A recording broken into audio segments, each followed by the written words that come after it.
Sri Lankan government has been criticised by human rights groups for not doing more to investigate the disappearances.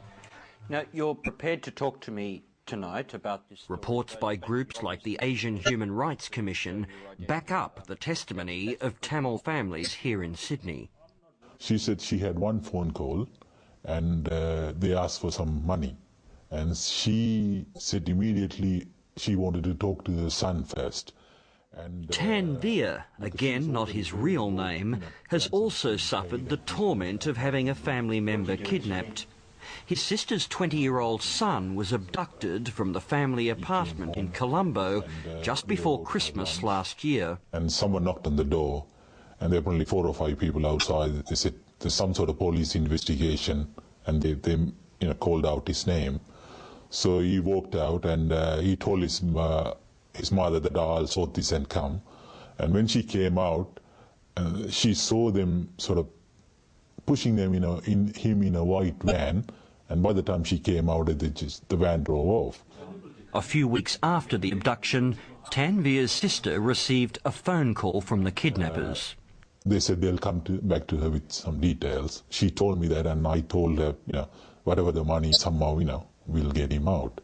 So this is about 3 months ago, so we've been waiting since, to hear from those people. Tanveer's family believes the boy may have been taken by the Sri Lankan security forces and handed over to the Karuna group to be trained as a militant. I think he was arrested. I think it's by the army and police. I don't think it's a rebel group. But there have been stories about army and police arresting kids and handing out the Karuna group to fight against Tamil Tigers.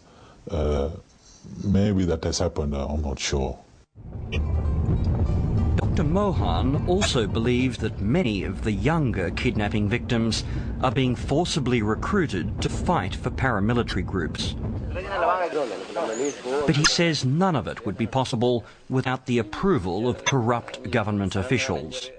It's a combination of paramilitary groups, combination of government highly placed officials, and the military and the armed forces. There should be connivance between all these groups for effectively to carry this out again and again and again without being caught.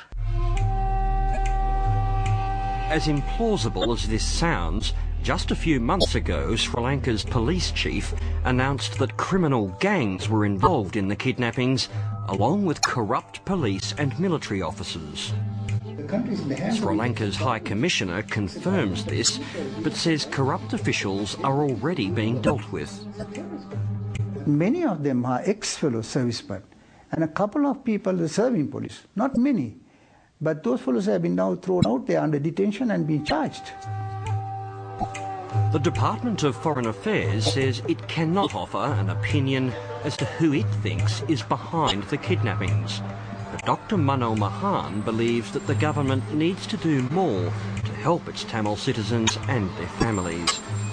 So Australia, I feel, should take a leading role and call a spade or a spade, talk to Sri Lankan government, authorities, and possibly also canvass countries like the United Kingdom, which has a moral obligation in this problem because Sri Lanka was a British colony, and perhaps canvass even America and the European Union to take a more proactive role in this problem, leaving the political problem alone, to take a very hard line on these human rights violations and to put a stop to that.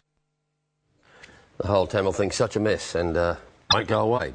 That bothering report from Nick Lazaridis was researched by Yalda Hakim. Nick tells us that the Sri Lankan High Commissioner here in Australia says that he's never been approached by the Department of Foreign Affairs in relation to the quite amazing rash of kidnappings.